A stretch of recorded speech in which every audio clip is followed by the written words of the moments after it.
What's going on, fam? Welcome to the legendary college football show featuring Coach Rudy Hubbard, the legend himself. I'm just the son, Dr. Sean. We like to get together and talk about a whole range of things like we've been doing for my whole life. And we thought we would invite you in on the fun. And so we will talk college football, but we're also talking about life and how it affects our community. Daddy, recently you had me, you got my attention as you were sounding the alarm on what's going on these days. You reminded me of Stephen Covey, the guy who wrote the Seven Habits book. Yeah. And I remember him saying, if you really want to see how healthy a person is or an organization or a team, just throw them a curveball, throw them a change and see how they respond. He said it kind of like that. Yeah. And as you were sounding the alarm on some of these changes and expressing your concerns about how our institutions are going to adjust, that caught my attention. I thought that would be, I want to pick your brain on that a little bit more for our friends and family listening. And I wanted to ask you about what you thought of how Ohio State is doing right now, responding to some of the changes that are going on. Well, I think so much of these changes center around money. And I think, when you start talking about money, lack thereof, or however you want to talk about it, Ohio State is really, in the forefront because they over the years, they've been able to do things in a way that generated a lot of income. Television all the time, guaranteed television contracts every year. And they've accumulated quite a bit of money. And so, and then they put themselves in a position that they can do it over and over again going forward. So as these changes come about, they're able to respond and react in a way that they're going to always be in front of the curve. And so when you start talking about a curveball, that Ohio State, a lot of times they will have seen it coming. And a lot of times, they're instituting some of these changes. And that's what's going on with the division changes now. I know at Ohio State they won't have East and West divisions anymore this year. They just came up, they decided that now we're going to be able to have headsets in the quarterback helmet and the linebacker's helmet. There'll only be one guy on offense, one guy on defense, and he'll be designated to the officials with a green dot. And so, but that player, normally it'll be the linebacker on defense, it'll be the quarterback on offense, will be tied together with the offensive coordinator and the defensive coordinator.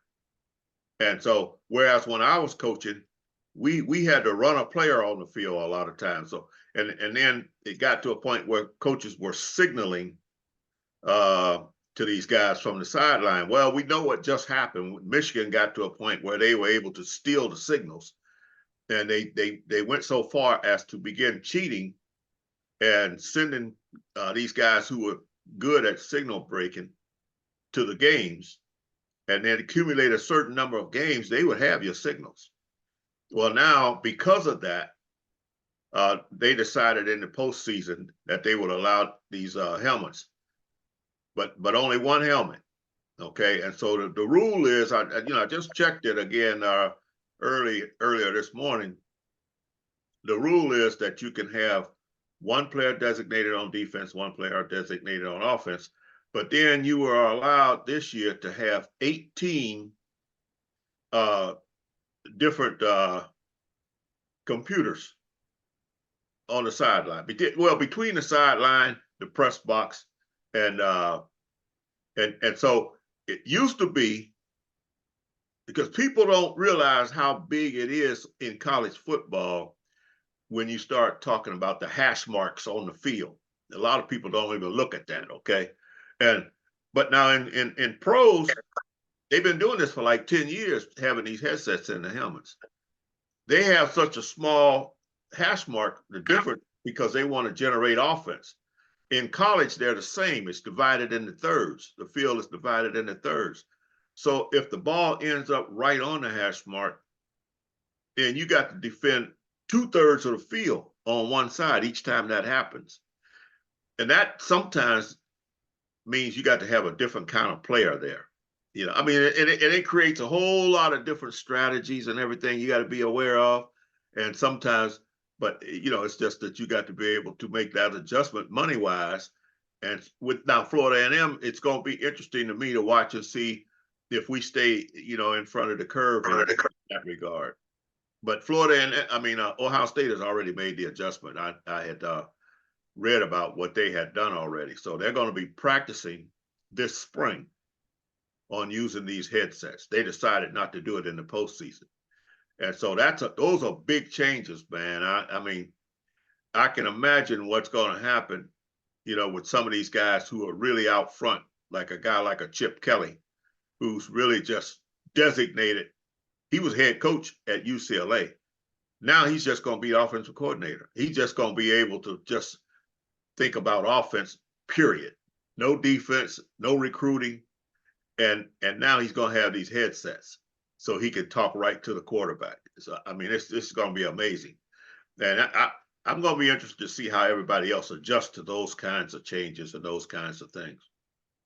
Oh my goodness. I mean, you know, even in that short period there, you described a lot of meaningful changes. I mean, you talked about some organizational change going on.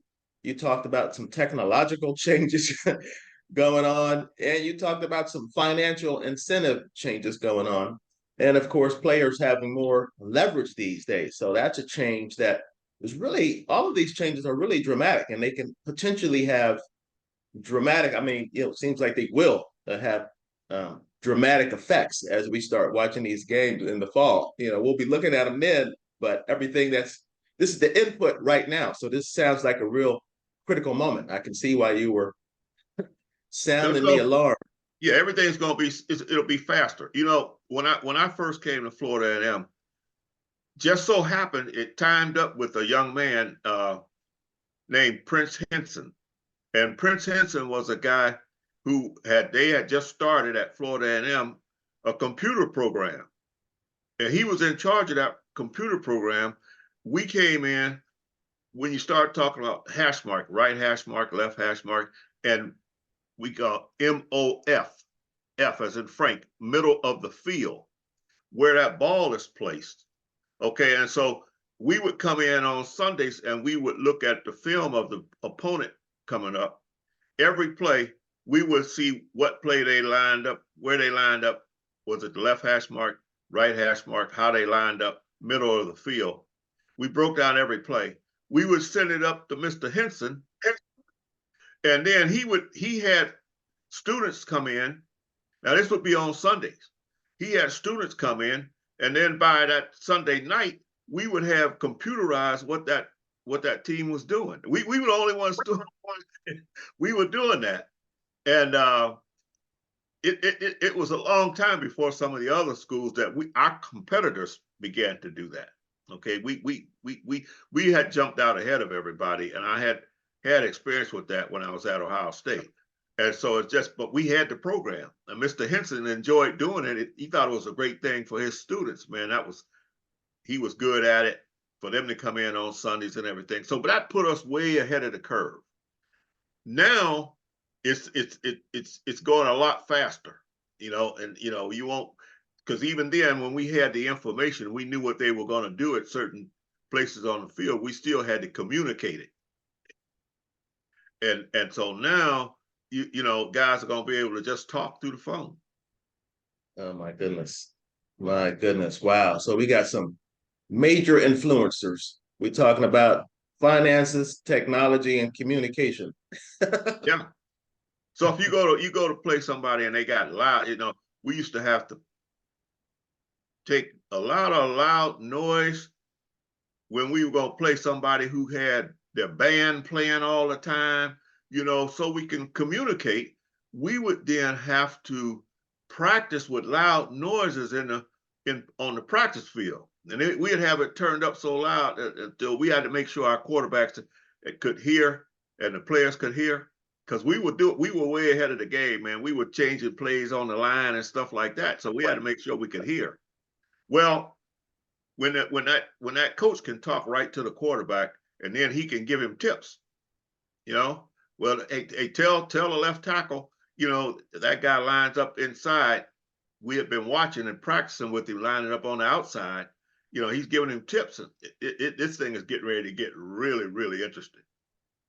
And Wow. by the way, one of the things that I want to do, you know, on this, when we get into this, it won't be too long before I want to be able to get people to really understand the difference between right hash, left hash, middle of the field, and how that strategy comes into play. I would like to learn that myself. Yeah.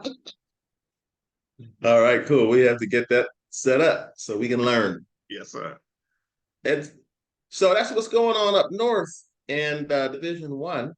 How about further down south, closer to home? What's going on? How do you feel that FSU and all are responding to these changes and even adapting to and anticipating these changes? How's it looking in your view?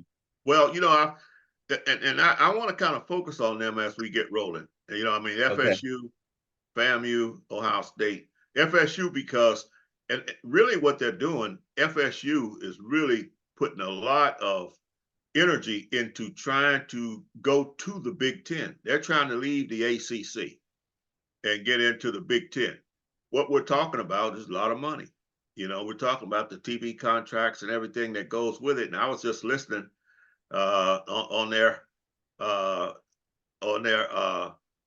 FSU presentation to the Big Ten on why they should be allowed to make that move. And again, man, it's all about the money, man. You get in there, you know, and now you're talking about Southern Cal and University of Washington and all these big schools. Oregon. Oregon's going to be one of the top schools in the nation this year, along with Michigan, who was national champs last year, and Ohio State. Now you bring Florida State into that, and they're going to be getting that guaranteed big money. You know, so that's, you know, everybody's making these moves now, and it's just so interesting to watch and see what they're trying to do and how it ends up. You know, everybody's scrambling a little bit. That's how fast they're moving. What they're deciding to do is they're going to make some moves right now so that they can practice some of it during the spring. And then they're going to come right back and they're going to adjust it after the spring to see if they're on the right track. And if they're not, they're going to make another move. It'll be based on recruiting and everything. And this thing is so intricate, you know, when that coach is talking to the player on the field, they're going to be, you know, that system will cut off automatically with about 15 seconds left on the clock. It'll be synchronized with the clock on the field. And so you got so much time to talk with, and it'll cut off every time. Oh, wow. So you got to be good with it. You know, you got to know what you're doing. And that's why they're going to allow practices during this spring. And so people had to be aware of all of this and making changes so they can be, you know, be on pace with the new rules of it. Oh my goodness. Okay, wow, that really shook me right there, you know. So you really got to be on point. You got to practice that and get it Yeah. down to a science, really know what you're doing with this new technology. Oh yeah. So we're used to thinking in terms of the Power Five, but it sounds like within the Power Five, we're going to have a couple of heavyweights, really. I mean, that's the way I'm kind of hearing it as you talk. I mean, you Well, agree with that? it's always that way. Yeah, it's always that way. And what has to happen is that, you know, with these heavyweights, they're going to try to get the lion's share of the money. I mean, that's just what they do. Okay. Big And Ten so, and SEC, we're talking. Big yeah, Ten and yeah, SEC. yeah. Big Ten and SEC, they're going to try to Right. dominate. And if you don't, because they can get so much participation from the fans, okay? If they don't react the way that they SEC and Big Ten think they should react, they're threatening to go ahead and start their own thing and dominate and just cut everybody out. For instance, you know, I was mentioning once on one of our shows where when we went on television in 1978, we went on television 4 times, just being 1AA, which was a newly created division. We were able to generate $250,000 each television appearance. So that ended up being $1 million more than we put in our budget. That happened as the season took place, and we ended up having a good year. Well, right after that year, then these Power 5 schools decided some of them didn't make that kind of money. So they decided they would create their own Power 5 and just take all the money. Well, they did that. We were not astute enough, Division I AA, to come back with a counter argument. And so these Power 5 programs, they just took the money, and that was just it. No argument, no nothing. And so, I can laugh about it now. It wasn't funny at the time, but I just happened to bump into a guy after that 78 year, Mr. Johnson, who was just beginning to start BET. He had just gotten rights to BET, and he wanted to have Florida A&M exclusively on BET every weekend. Every weekend we played, we would have been the only HBCU that would be dominating the TV circuits on BET. He thought it would be good for BET, and he thought it would be good for us. We turned it down. So all of a sudden now we got cut out of the money, and we also got cut out. We cut ourselves out of the exposure that Florida A&M could have had. And so that I was upset about that. I can laugh a little bit about it now. It certainly wasn't funny at the time to me. Yeah. And by the way, I wasn't in on the meeting, and that was on purpose. They didn't let me in on the meeting. I just happened to bump into Mr. Johnson on the plane, wherever he was going and I was going. We just happened to sit side by side. And he said, "How come you were not in this meeting?" I didn't even know about the meeting. Oh man.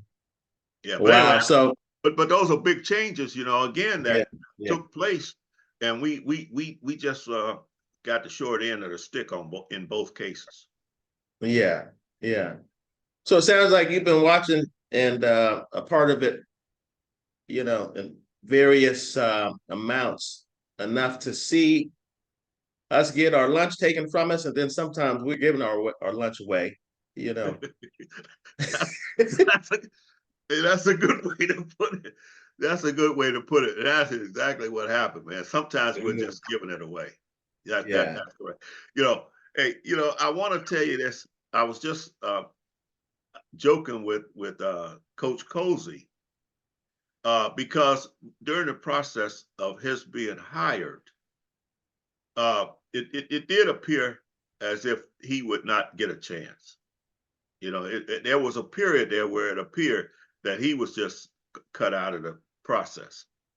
And so there's a young man, thank God, okay, that's still living here. When I was being interviewed for the head job at Florida A&M, and that young man is named James Matthews. He's with the 220 Club right now. He's a young man, still young, but he was a student at the time, the student representative in the selection committee. And so I've been talking about how I was told I was going to be the last one to interview. And he was told that I was the first one to interview. Well, he and I hashed that thing out and found out that I was never even told about the interview. I was never invited. And so I was lied to, basically, is what happened. They had told me I was going to be invited, and they just decided. And so Matthews was telling me the other day that they thought I was too young. I was only 28 years old at the time. And so, but he didn't know that they had decided to cut me out of the process altogether. And so, so he was thinking that I was going to be, the first one interviewed, and just wasn't showing up or something. And what happened was, the athletic director at the time had decided not to let me know about it. And they had a guy in mind that they already wanted to hire. That's really what it came down to. And so, but anyway, the coach that had been fired owed me a little money. I just happened to call. I was checking on that. I asked about that, but also at the last minute just asked what happened to thought you guys were going to interview me. And then they decided to bring me the next day. Had it not been for that, I probably, all of this, and again, this is all history now. It is Black history right now, but none of this would have happened if they hadn't even let me in on the interview process. Wow. But it was, Wow. but it was on purpose, like you said. We were giving our lunch away. Sure. Sure. Crucial decisions at crucial moments, and Yeah. and you're describing this as a crucial moment, and particularly, I mean, for everybody really involved, but for us, you were saying that this is also a wonderful opportunity. I mean, especially for us, for FAMU, my alma mater, and a Yeah. place that you and I both hold dear. We have a magnificent opportunity right now from how we're poised. I mean, you were describing it in such a way, based on what you've seen throughout history, how we've developed and what the potential is right now. I wonder if you could lay that out. Well, yeah, you see a lot of it too, man, because I'm not I'm not all that good right now up to speed with the computer. So you sent me a video, and this video was just the highlighting. I think it was sent. I didn't get a chance to check yet. I think it was sent from the Hall of Fame committee, um, but it was highlighting uh, our championship. Okay, and so that's I think that it was based on Black history. Okay, and that to me that's funny in itself because I'm still glad that I'm living. And when they say Black history, it's I'm history. But anyway, uh, so but what's happened is that you sent that to me, and then I did a little bit of research. So several other people sent it to me as well. So somebody started that. I think it was the Hall of Fame people that sent that around. But every time I see that, I think about the opportunity that we have at Florida A&M again, because we put ourselves smack dab in the middle of that opportunity to become national champs. And it was, and thank God we had foresight enough to go up and make the second presentation, because our initial presentation we were denied. And we went back and we were able to get in on a conditional basis. So when it came down, we had to beat Grambling just to get invited to the playoff at the last game of the year, and we did that, and so that's how all that happened. But I think now what we're seeing is that Florida A&M, we won the Celebration Bowl, and that's great, but we're making so much of a big thing with HBCU. I think it's good, but at the same time, I think we could compete. I've always felt this way, that we could compete with a lot of these big boys. And again, I'm just looking at some of the stuff on the internet, and I happened to see our game against University of Miami in 1979. It was just on the internet.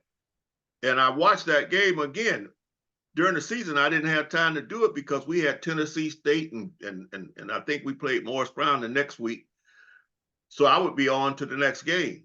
But now as I watched that, man, Florida State played Miami 2 weeks before we did and beat them by 17 points. And we played them and beat them by 3 points. But we were neck and neck. We had the same caliber of talent that both teams had. And I think we do now. I like, especially with some of these guys transferring from Florida State to FAM. We're coming up with some super players, man. And, and so these guys going into this transfer portal and everything, I just think the coaches are doing an excellent job. And we're coming up with our fair share once again. I've always argued that I used to say we can line up with anybody and expect to win. And so I can prove that now. If anybody ever wants to argue that, it's on the internet. Well, I got the video to show it. And they had a guy, but Miami had a guy at middle guard. His name was Burt, and he went on to become All-Pro at the New England Patriots. I had a guy at middle guard. His name was Harold Oliver. Harold Oliver had come in at middle guard. He had run in the state track meet and came in second in the 100-yard dash, playing middle guard. And so there was one play where Miami tried to run an option play to Chris Hobbs, who was from Tallahassee. And Harold Oliver from nose guard caught Chris Hobbs over on the sideline for no gain. I mean, unheard of stuff. I don't think anybody else had a nose guard like that, So I think we have some great players, is my point. We got to put them in a position, and I'll be arguing that this year. I will be saying, and I think I'm capable and had enough experience coming from Ohio State and everything to say we have great quality players at Florida A&M. So I'll be looking at Florida A&M, Florida State, and Ohio State all year. Everybody else too, but that's where those schools are. I'll be really, really focused on them because in most cases that's where my heart is and my mind.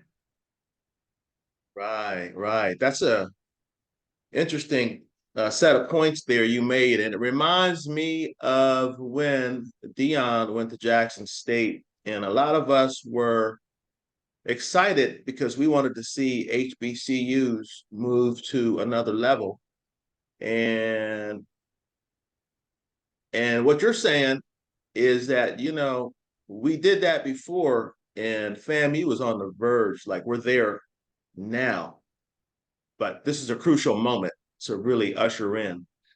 That's the way I hear kind of what you're saying. Yeah, exactly. We've done it before.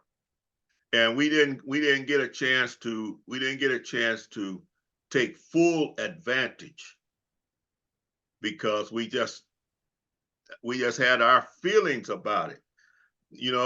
We thought when we turned down BET, and of course nobody knew. This guy, Mr. Johnson, at the time, he was just running around trying to peddle BET. Nobody knew how powerful BET was going to be.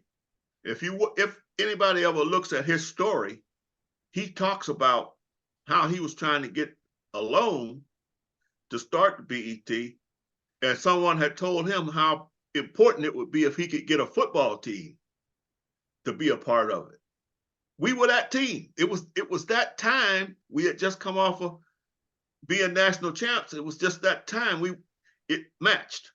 We just turned it down. And I'm saying now, we're making a little money with the Celebration Bowl, but man, I just think that Florida A&M, in many cases, and I think I'm qualified to know, we could play against anybody and expect to win. That's what I'm seeing right now. We're playing some really good football, and I'm expecting that it's going to be the same. I'm expecting it to continue. And I just think we got to put ourselves in position to take advantage of it. Wonderful. Excellent. Well, I think that's a nice piece of tutelage there, crucial decisions. This is a crucial moment. And I hope our friends and family are hearing this because we want to be on board. We want to be supportive and do what we can, especially as our team is going to could benefit from technology to be with the curve, not really ahead of the curve, but with the curve, really, so that we can be competitive and outcompete, really, when it comes right down to it. And who's to say where we could be in another 2 years, 3 years, right now, from now. Right. There's no question, because I think what happens is that, all of this stuff, these players are looking at the images. They're looking at TV coverage. They're looking at what is it? What's in this for me? Is the way they see it. And so that's why you're seeing this transfer portal be so big. A lot of times it's not all getting paid. I think the NIL is good. I think if you can get paid, that's good. But then a lot of these guys are looking at, well, if I don't get paid, maybe getting out here and getting exposed will put me in a position to get paid later. But now if you mess around and then take yourself out of the running in all those categories, we can't expect these guys to just say, okay, I'll just go on over here and play. No. Everybody's trying to get good, and everybody's trying to, get a hand up, man, on having a good living, after college. No doubt, no doubt. Daddy, you had a couple of people you wanted to recognize. It's Women's History Month, I believe. Well, yeah, I think, yeah, Black History, and I think this is what's happening. I mean, I just saw these, a lot of the videos are being shown with, Florida A&M in it when I was coaching, and I just happened to stumble up on them.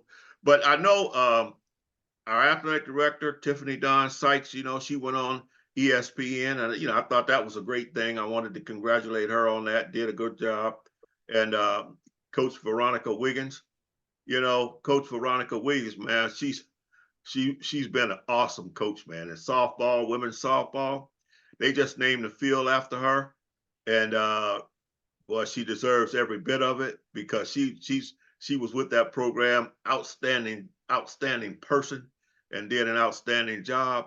And I could consider her a great friend of mine. And I mentioned Prince Henson. I also wanted to mention, I mentioned James Matthews, who's that student representative, because, man, I'm so glad he's still living. Everybody else who was on that committee, I think, has passed away. So I've been able to talk with him, and, it's been a great relief for me, so I wanted to mention him again. And again, thanks to Prince Henson for what he did for us back in those days, because that helped us to make this Black history. So those are things, but the last thing in that regard I wanted to mention is that people don't understand the significance of those hash marks on the field. And I have some players who are really outstanding players. And when it comes time to say, okay, who's going to be in the Hall of Fame, a couple of those guys have not gone into the Hall of Fame because they didn't have the statistics that everybody's looking for. Statistics. Well, because of the hash marks, I had some guys who specialized, because if you had one guy on one side of our line had to specialize in defending 2/3 of the field, the other guy only had to defend 1/3. Okay, well, I had a guy, Ephraim Higgins. He wanted to play linebacker, but we put him at defensive tackle because he was fast. And he specialized. He would be the guy, my special guy, who would cover 2/3 of the field. My slower tackle only had to do 1/3, but he would be the strong guy. And I had Chris Douglas was the same way on offense. If they're looking for statistics, they're going to talk about Ike Williams and Melvin McFadden every time, Michael Solomon, because they ran the ball a lot. But Chris Douglas was the guy who would block for them. And if we didn't have Chris, these other guys wouldn't have had the success, that they had. But everybody's looking for statistics for Chris. And I'm just saying that I think it's so unfair when they don't know. I don't think they know. He was so important to all the success we've had. So those are the things I wanted to make mention of. Nice, nice. I'm glad you bring those up because, yeah, we do seem to worship things that you can measure a lot, and then we end up missing out on the things that you can't really measure well, but that are important and that are crucial. So I'm definitely, I appreciate that. Yeah. Well, I think that's going to wrap it up. Daddy, you can. Let me say one more thing real quick. Okay. Depends on who's measuring. Oh, right.